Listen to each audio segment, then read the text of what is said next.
Hello students, welcome back to Paripunari classes. இன்னைக்கு நம்ம class எதை பத்தினா 8th standard maths தான். So 8th standard NCERT maths syllabus இருக்க sums தான் பார்க்க போறோம். So first வந்து rational number exercise வந்து சால்வ் பண்ணிருக்கேன். So first sum என்னன்னா என்ன ப்ராப்பர்ட்டி வந்து இந்த sumsல யூஸ் பண்ணிருக்காங்க கண்டுபிடிச்சு சொல்றாங்க. ஸோ மல்டிப்ளிகேஷன் ப்ராப்பர்ட்டியில என்ன ப்ராப்பர்ட்டி இந்த சம்ஸ்லாம் யூஸ் ஆயிருக்குன்னு சொல்லியிருக்காங்க. ஸோ இப்போ இந்த சம் பார்த்தோம்னா ஃபர்ஸ்ட் சம் பார்த்தோம்னா இப்போ -4/5 இன்டூ 1 பண்ணாலும் -4/5 தான்.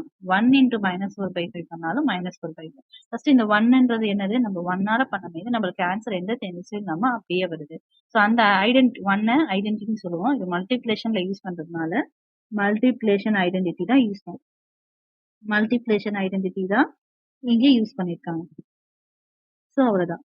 ஸோ நெக்ஸ்ட் இப்போ நெக்ஸ்ட் பாருங்க, -13/17 இன்டூ -2/7. ஃபர்ஸ்ட் இருக்கிறது இங்க செகண்ட் ஆயிடுச்சு, செகண்ட் அடுத்து ஃபர்ஸ்ட் ஆயிடுச்சு. அப்போ இதை ஏன்னு எடுத்தோம்னா இது பின்னு எடுத்துக்கலாம். ஏ கிராஸ் பியா இருக்கிறது இங்க வரும்போது -2/7 இங்க என்னது பியா, ஏ கிராஸ் பியா இருக்கிறது பி கிராஸ் ஏவா மாறி வர்றதுன்னா அந்த ப்ராப்பர்ட்டி பேரு கம்யூட்டேட்டிவ்.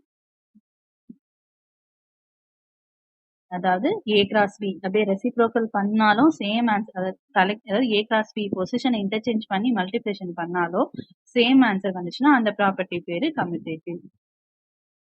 Next third sum, -19/29. இது அப்படியே ரெசிப்ரோக்கலா எழுதிருக்காங்க. 29/-19. ஸோ இது இப்படி பண்ணனா என்ன ஆகும், இது வந்து கேன்சல் ஆகி எனக்கு ஆன்சர் 1 வந்துடும்.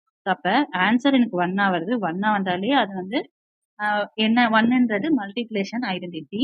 ஸோ இப்போ இங்க இன்வர்ஸ்ல பண்ணி தான் எனக்கு 1 வந்திருக்கு. அப்ப இங்க என்ன ப்ராப்பர்ட்டி யூஸ் பண்ணிருக்கோம், மல்டிப்ளிகேட்டிவ் இன்வர்ஸ்.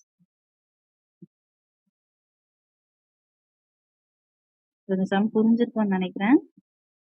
தேங்க்ஸ் ஃபார் வாட்சிங்.